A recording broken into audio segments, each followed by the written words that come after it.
I know that you guys have been waiting all day for this because I have too. Welcome to Believers Talk. My name is Joe, and welcome to a post-game edition of Believers Talk, where we talk about the Buffalo Bills win over the Pittsburgh Steelers, a game where the Buffalo Bills win 17-10. We're going to go over everything. As you guys know, I like talking about the good, I like talking about the bad, I like talking about some of the fun stuff that happened last night, the Bills' first Sunday night game since 2007. Much better result as, again, the Bills win. Give me 1 second here. As the Bills win 17-10. Like I said, we're going to talk about everything. I'm going to give you guys a minute to get in here. Let you guys enjoy the first half of the Monday Night Football game. Almost at halftime, guys. So I hope you guys are enjoying that. It doesn't seem like an enjoyable game right now. It looks like the Saints are kind of killing it. I'm sorry, Jack. I get bored with these Thursday and Monday Night Football games. I just really do. But I'm glad you guys can join me for this edition of Believers Talk as we start talking about the Buffalo Bills post game. Hey, Ronald, how you doing? Welcome to Believers Talk. Glad you guys can make it. I think this is going to be a fun episode. Again, we are going to talk about some good, some bad. I have a little bit of a rant. Hey, Daniel, how you doing?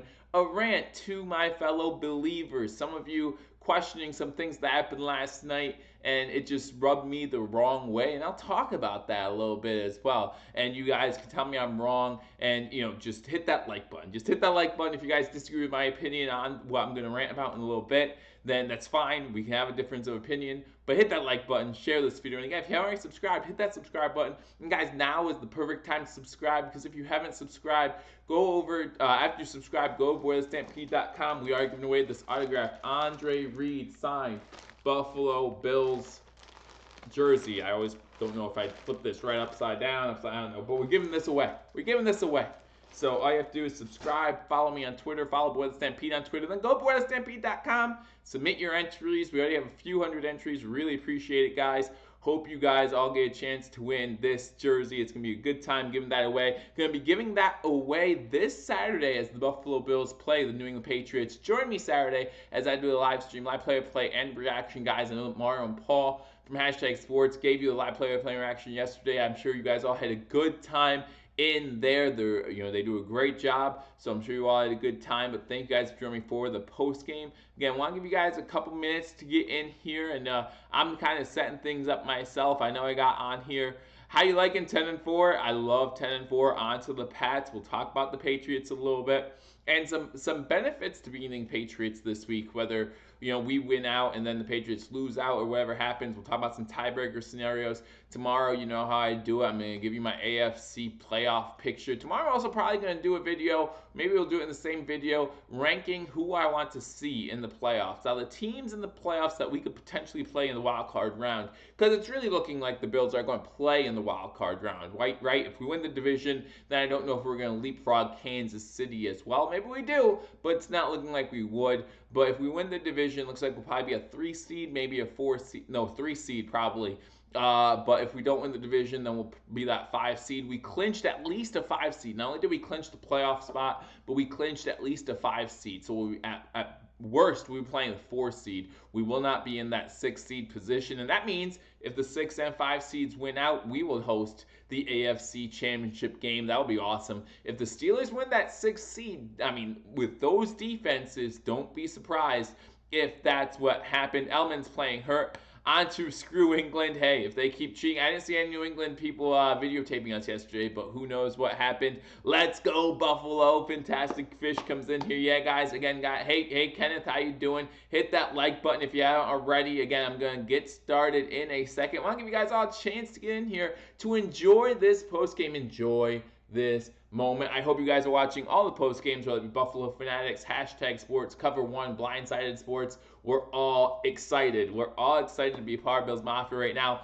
2:30 in the morning, the Bills plane comes in, and who's there waiting for them? Bills Mafia. Looked like a great time to be had by all. Wish I was closer to that neck of the woods, those neck of the woods. I would have definitely been out there with you guys, having a great time, welcoming back our team. This is a great feeling. This is a feeling we haven't had since 1999. This is our first 10-win season since 1999. I know that we made the playoffs 2 years ago, but again, we made the playoffs 2 years ago on week 17. 17, which was a very dramatic, very emotional feeling for a lot of us, most of us, I'm sure. But this is a different type of feeling, knowing, hey, here we are, week 14, week 15, clinching our playoff spot, clinching our ticket, and we know again this team better than the team 2 years ago might be able to make some noise come playoff time. Did Blindside put out after game video? Yeah, I didn't see it, but I was very busy today at work, so I don't know if I just missed it or not. But I have not seen any videos about the post game yet. But again, guys, thank you for joining me on Believers Talk. Let's get to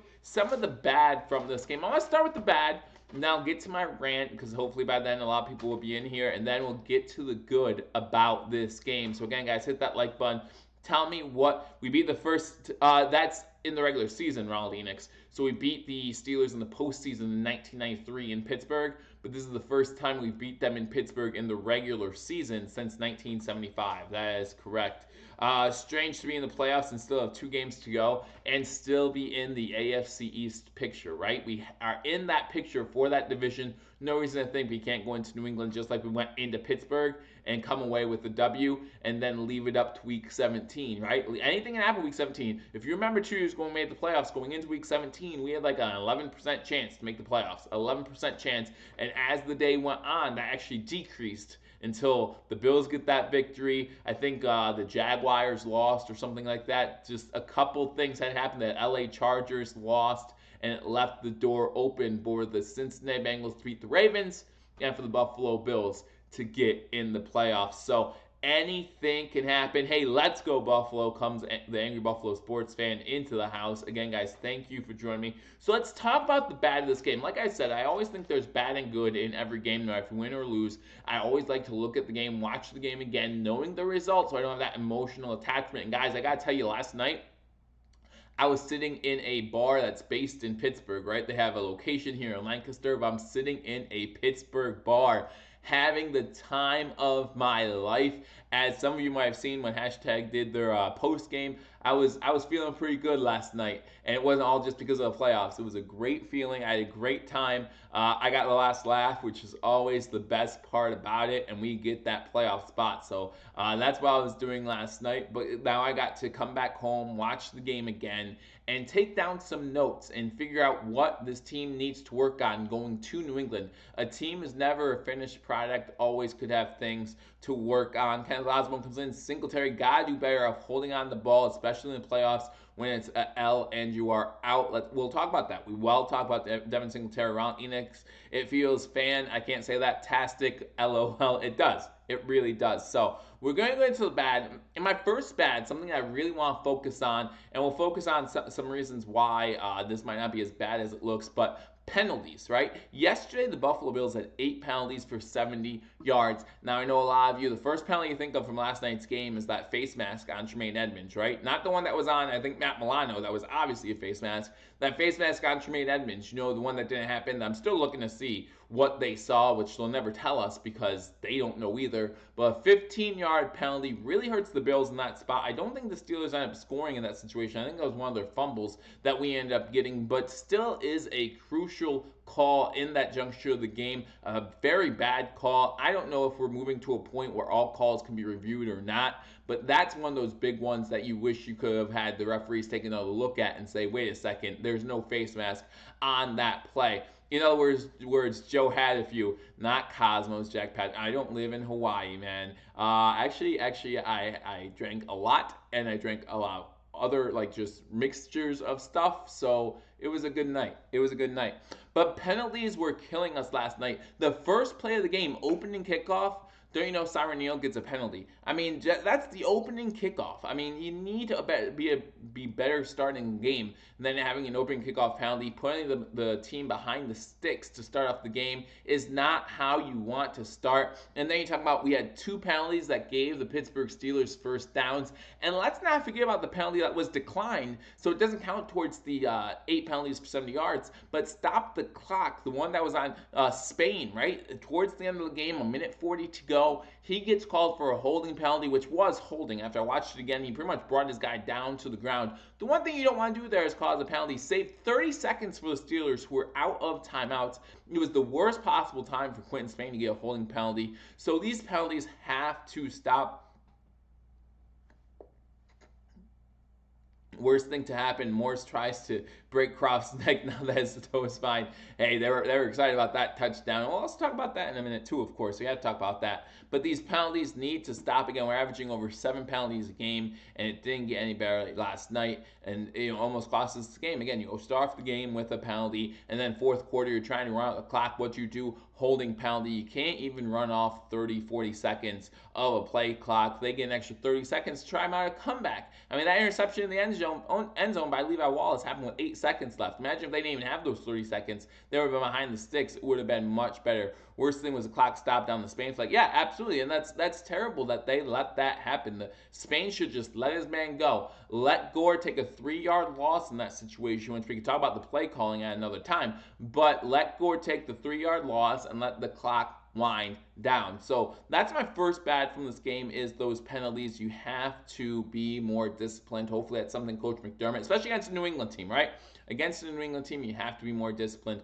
Hopefully that's something Coach McDermott is teaching his players throughout the week this week. My second bad is someone who's normally good. Hey, Louis T, how you doing? Thanks for stopping by. Currently talking about the bad from the Buffalo Bills yesterday during the game. Just talked about the penalties. My second bad is someone that you normally don't see on the list of bad from the game yesterday. Yesterday, Cole Beasley was targeted 6 times.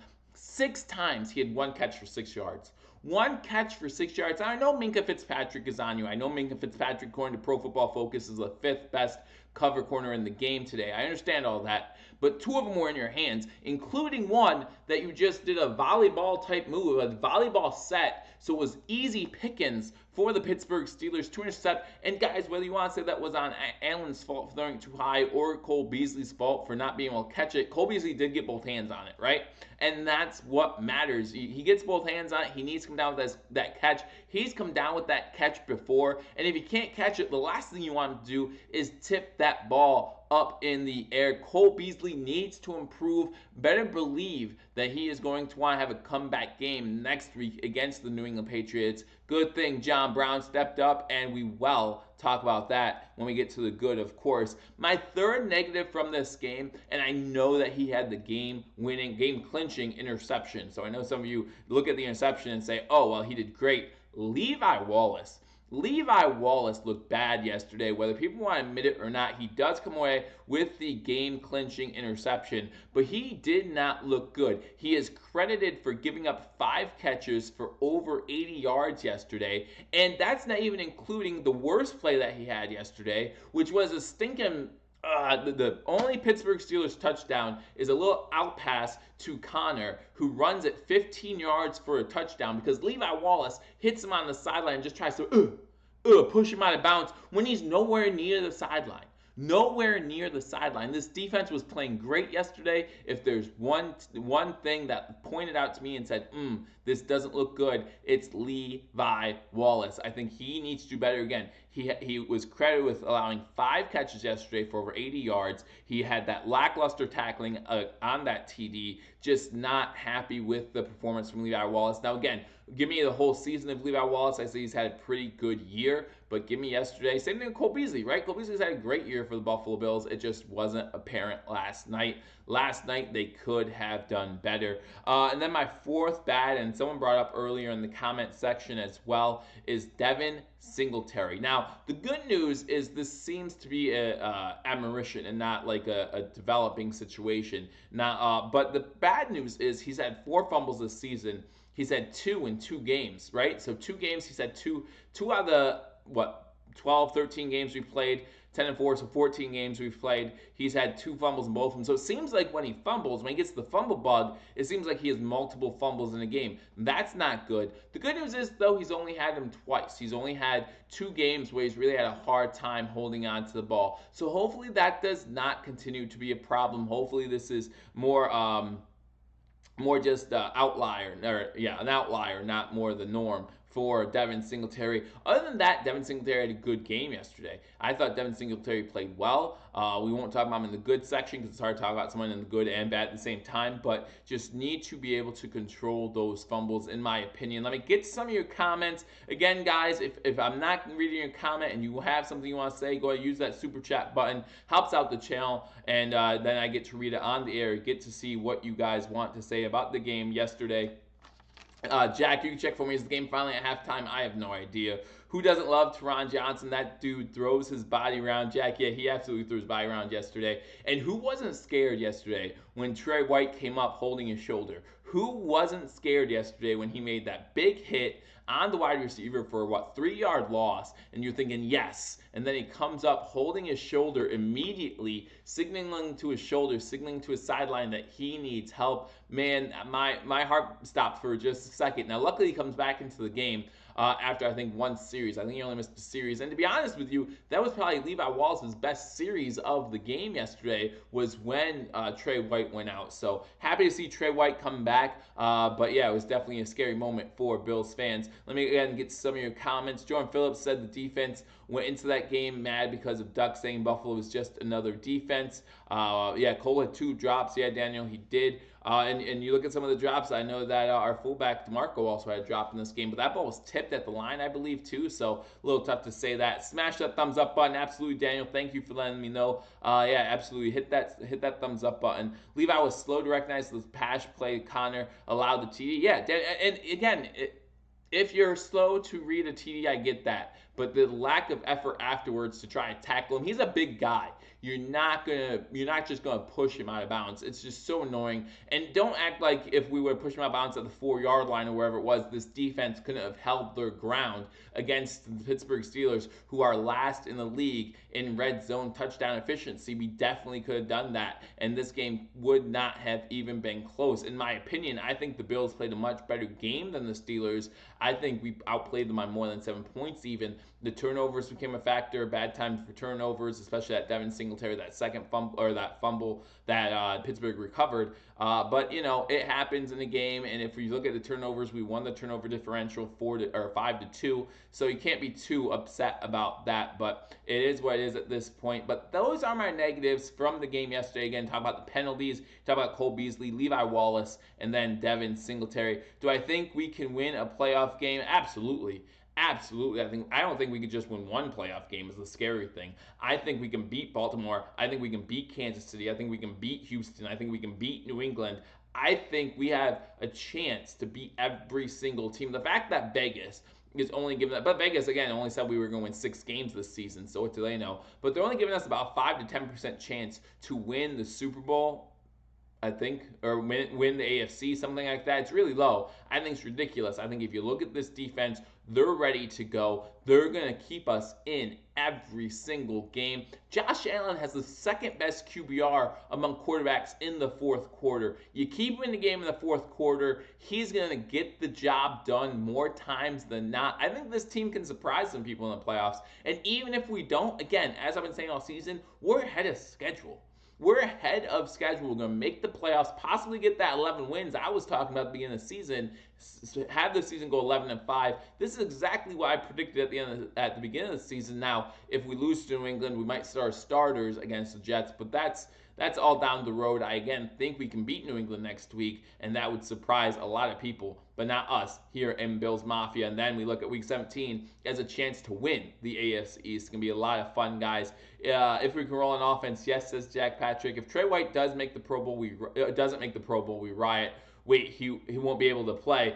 Buffalo Bills fan coming in saying, hey, we're going to be in the Super Bowl, so he's not going to be able to play, but he should be voted in. He should be an All-Pro. He should be a Pro Bowler. He is one of the best corners in the league. And again, he showed it again last night. He showed it against Cooper on Thanksgiving. A lot of Cooper's catches were against Levi Wallace, and he showed it again last night. Great job. And he showed it against Baltimore. What did Hollywood Brown do in the Baltimore game? Absolutely nothing. Absolutely nothing. So Trey White proving he is one of the best corners, if not the best corner in the game. So Croft got us in twice, says Mark Succi. Croft did a good job yesterday, but I do want to talk, we'll talk about that when I talk about the positives, okay? I have a lot of positives from this game, as most Bills fans should, after you clinch your playoff spot. but I want to get to this rant, guys. Again, 21 people in this room. Go ahead, smash that thumbs up button, as Daniel would say. It helps out the channel, again, lets people know we're here. But I want to talk about something that I heard a lot yesterday and even today, talking about the Buffalo Bills, and that's Brian Daboll, right? And one of the people I heard this from the most, who's been saying it all season, is Paul from #Sports, and I just don't understand what Bills fans want. What do you guys want from Brian Daboll? See, I thought Brian Daboll did pretty well, if not really well, yesterday. Guys, do you realize we only had 2 3-and-outs, and both of them were in the fourth quarter? Do you realize that we had 6 drives that went into Steelers territory? We could have been 7 if it wasn't for that Josh Allen, Cole Beasley, whoever you want to blame, interception that was thrown. That is good. That's better than good. We were almost 50% on third down conversions. We ran the ball 60% of the time. Everyone out there is like, oh, run the ball, run the ball, run the ball. Keep that man in the booth. Absolutely.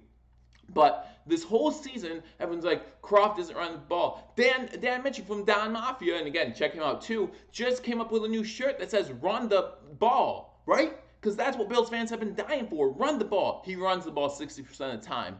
Oh, what's the team's identity? Why does it matter if we know what the team's identity is? If we don't know what the team's identity is, if the analysts don't know what the team's identity is, do you know who else doesn't know who the team's identity is? Bill Belichick and 30 other NFL coaches. Bill Belichick is the master at taking your best thing away. Who's he going to take away? John Brown?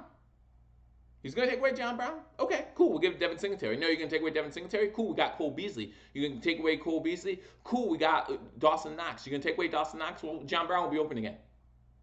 It's a cycle, guys. We don't need to know our identity. Why is that such a big deal? Why is Lamar Jackson so unstoppable? Because he can beat you with his legs and his arm. It's something we haven't seen, or we've seen very few times in the NFL. So that's why he's tough to stop. Well, that's what you need for a team. For a team to be tough to stop, that's what you need. You need, and the Patriots have done this for years, and people haven't caught on. You haven't seen the Patriots say, oh, what's our identity? Our identity is when we need to run the ball, we're going to win running the ball. When we need to throw the ball, we're going to win throwing the ball. When we need to win because we have a better defense than you do, that's how we're going to win then. That's how they've won games for 20 years. And now the Bills are starting to do it. We have an offensive coordinator starting to do it. And everyone's like, oh, what's our identity? Oh, why isn't Daboll doing this? Oh, why don't we run more screens? We ran 2 screens in the first quarter yesterday. Do you know how good they were? Yeah, we had 1 thrown at Devin Singletary's feet, and we had 1 for 1 yard. Maybe he knows his team isn't good at running screens, right? We had a good screen against Washington. I think that was the last time we had a good screen play set up. Maybe it's the team and not just the play calling. Some people harp on the what's the Bills' identity. I don't get it. Yeah, I just don't understand. I just don't understand. I'm not the biggest fan of Daboll, but we need continuity. Well, we got continuity. All right, Daboll might not be wowing anybody, but what did Coach McDermott say? We do what we do well, right? We don't need flashy plays, except for, when we played Dallas, there was a pretty flashy play in there. John Brown finding a wide open Devin Singletary, so we get the fancy plays when we need them. We dull these teams to sleep until we know we can beat them. And how about that third down play? Right? That third down play, we're in field goal range. Chris Collinsworth, the idiot that he is, says, "Oh, I wouldn't do anything too crazy here. I wouldn't be taking too much of a chance here." Calls a beautiful play. We have all 3 of your wide receivers to the left. Croft, who doesn't do much the whole year, open in the end zone. Touchdown, 17-10. If we kick a field goal there, it's a completely different game. As I hit my computer, it's a completely different game, and the Steelers not only have a chance to tie us, they have a chance to win the game then. So what are we talking about? Daboll didn't call a good game yesterday. Daboll called a great game yesterday. Again, only 2 3-and-outs. Now, if you want to say we got a little conservative too early, okay, I'm not going to deny that, right? I'm not going to deny that. But when your defense is doing as good as our defense did yesterday, and Duck Hodges is looking as bad as he did yesterday, aren't you going to lean on them a little bit and say, hey, I trust you to win us this game, right? If Frank Gore can get us 10 yards, great. Frank Gore can get us 10 yards. Well, you play to win the game. Hello? We won, correct? WNL, all that matters, says Jack Patrick. Same can be said about Josh Allen. He's not fancy, and they want to put him in the box, but all he does is win. Well, and the same thing could be said about Tim Tebow, right, Lou? But I think Josh Allen's a little bit better than Tim Tebow. Again, interesting fact, if you go back to the Tim Tebow years, that fourth quarter, he really lit some teams up. So it'd be interesting to see. But you're talking about Josh Allen has the second best QBR in the fourth quarter. Love that guy. Yo, that's crazy. I didn't think about that. I'll have to look at that. I'll have to compare some notes between Tim Tebow and Josh Allen. Again, Josh Allen I think is a little better, but Josh Allen doesn't come with the paparazzi either. Everyone gave Tim Tebow a hard time for his religious beliefs that he brought onto the field. I don't think it was that big of a deal, but others did. So I like winning. I like winning. That's what I like to do. And so whoever's going to win, whoever gives me the best chance to win, whether it's Brian Dable, whether it's Matt Flores, whether it's Kitchens, I don't care. If you're going to win me game, now Kitchens doesn't, so don't go get him. But if you're going to win me games, that's all I care about. So I don't understand this hate for Brian Dable. Did he have a rough start to the season? Yes. Has he been better since he's been in the booth? Absolutely. Do we know since last season that that's where he wants to be in the booth? Yes. So now he's where he wants to be. He has everything set up the way he wants it to go. And since he's been in the box, where are we? 5-1? 5-1? And we're upset about that? Come on. We're better than that. We should be happy. We're in the playoffs. We got what we want. And now we have a chance to go get more. Be greedy. Be greedy. We can beat this team. And the great thing about the Patriots, if we beat the Patriots and Patriots still go on to beat Miami and they win the division, they still are the 3 seed. What does that mean? No wild card weekend bye, right? They have to play wild card weekend. So they could play the Steelers. They could play the Titans. They could play the Texans on wild card weekend. Gives them a whole other game to have to prepare for. It's been a while since New England's playing wild card weekend, so I want to see the Buffalo Bills win for multiple reasons. Even if New England goes on to beat Miami week 17, they still would have to, as long as Kansas City holds up their end, they still would have to play wild card weekend. I would look forward to that. We are 6-1 in away games. Yes, we are. Yes, we are. We're road warriors, baby, and one more game. One more game on the road. Now, the sad thing is, that means the best we can do at home is 5-3. But still, let's get the job done. Let's get the job done. The Church of Tebow. So let's get to the positives from this game. I ranted long enough about Brian Dable. I'm sure I'm going to get people in the comment sections telling me I'm crazy. And I might be. I might be crazy. But again, I like winning. And that's what Josh Allen and Brian Dable are giving the Buffalo Bills. What more could you want? And this defense is playing lights out. So I really appreciate that. Again, guys, if you haven't hit that thumbs up button, hit that thumbs up button. Helps out the channel. So let's talk about the good from the game yesterday. We'll talk about some individual players. Spike the like. We'll talk about some individual players that stood out yesterday. We'll talk about some team stats that really show what the Buffalo Bills need to do in order to win games. And then we'll get out of here for the second half of Monday Night Football. And guys, join Louis T. I saw him in here. And guys, Louis T., I credit Louis T for really getting this channel going. So if you haven't checked out the Louis T Network, he's a Redskins fan, but he does a great job covering all of the NFL, especially during the off season. Gives you great bios of every single draft pick coming out. It seems like he does a great job. He does like every position, and he does like the top 3, 4, or 5. He does a really good job. So go check him out if you haven't already, and subscribe over there. 12-4 East champs. Let's go. Brian Dable, Super Bowl MVP. Juan Castillo comes in. Let's go. The O-line had to come back, and we're going to talk about them. We're going to talk about the O-line. Of course we're going to talk about the O-line. Are you kidding me right now? This O-line played great. But the first good I want to talk about, and we already talked about it, and since I ranted about some Bills Mafia, I'm going to give y'all credit. Bills Mafia showing up at the airport at 2:30 in the morning to welcome their team back, welcome their playoff-bound Buffalo Bills back to Buffalo after a long night, a long flight home, to welcome them back and say, hey, we appreciate you, thank you. And guys, that airport, from what I saw, might only be able to contain a couple dozen people, but that place was packed. You saw Josh Allen going. You saw in the parking lot, you saw Tremaine Edmonds and Jordan Poyer, I believe it was, hanging out with the fans.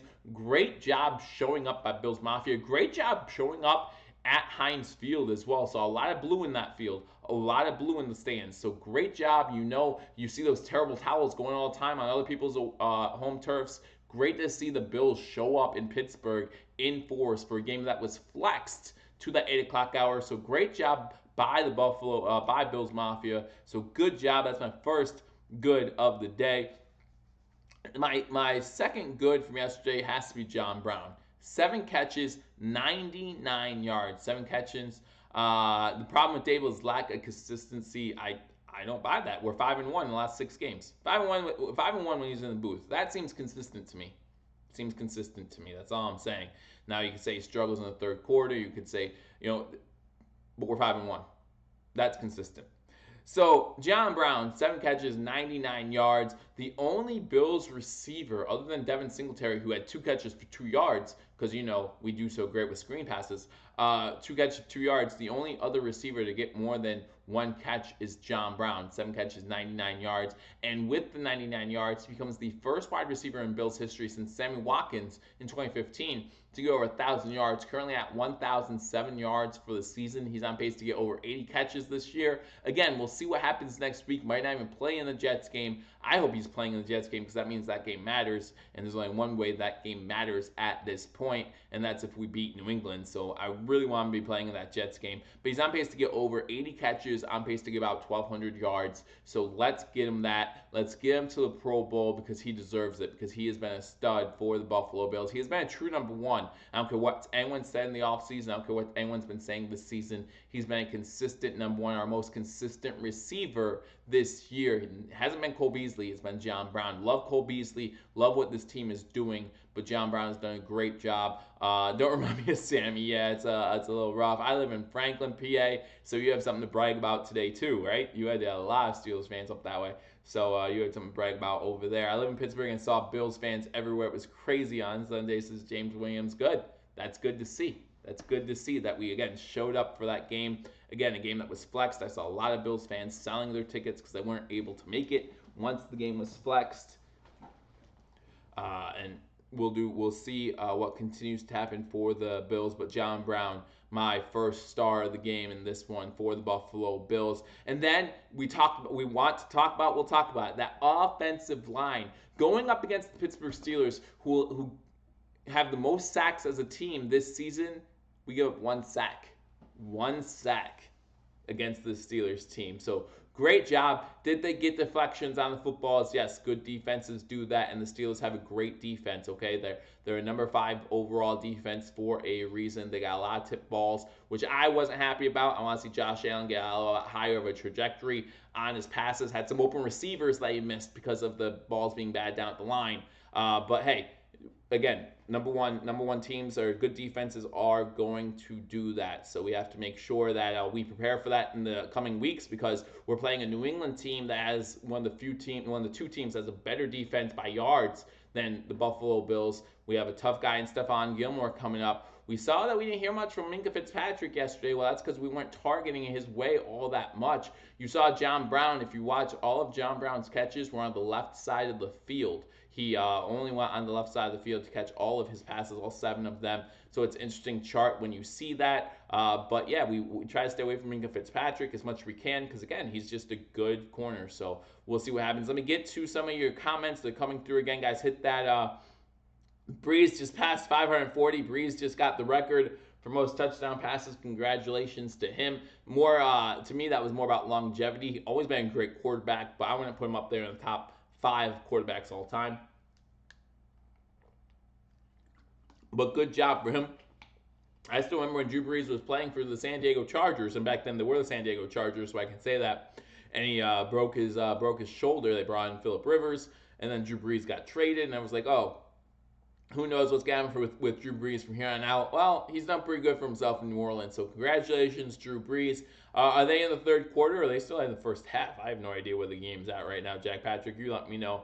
14 viewers, 1 like. Come on, guys, you can do better than that. Go ahead, hit that thumbs up button. Let me see how it's looking for me. I think we have more than 1 like, though. I think, Daniel, maybe you were the first one, but I think you guys are better than that. Yeah, we have 15 likes right now. I appreciate that. So yeah, Dan, we're doing all right. But thank you anyway. If you haven't hit that like button, go ahead and hit that like button. But amazing record for Breeze. Absolutely. We are in the third quarter. This is Jack Patrick. So let me try to get through this for you guys, just so you guys can get back to the second half of what seems to be a terrible game. But you can enjoy it. I don't know. I haven't watched a single Monday Night Football game yet this year, at least not a full game. So and the terrible schedules. Why? They have terrible Thursday night games most of the time. They have terrible Monday night games most of the time. I just don't understand it. The schedule really has to change. Third quarter, about 7 minutes left. How do I like? There's a thumbs up button down right below the screen somewhere, Jack Patrick, that you can hit. And again, it helps out the channel, lets people know that we are here. And then when we talk about the offensive line only allowing 1 sack, not only do we talk about the 1 sack number, also talk about the rushing stats, right? You talk about Pittsburgh Steelers defense that allows barely over 100 rushing yards a game. In this game, we had 130 rushing yards and a touchdown. Not too bad. Got Devin Singletary's carries. Josh Allen gets his, 9th rushing touchdown of the season for the Buffalo Bills. Now leads QBs in that stat. So good job by him. As I just see my battery's running low. So let me plug that in for you guys. Good thing my charger's right here. So I don't, just all of a sudden leave. But good job by Josh Allen. So far, he is the leading quarterback in rushing TDs this season. So really happy to see that. The screen was turned. You don't have to apologize, Jack. I'm happy you're here. I'm just happy everyone can enjoy this game. So really good job by our offensive line. Again, every time Bills Mafia says, all right, Cody Ford, you need to step up this game, he does.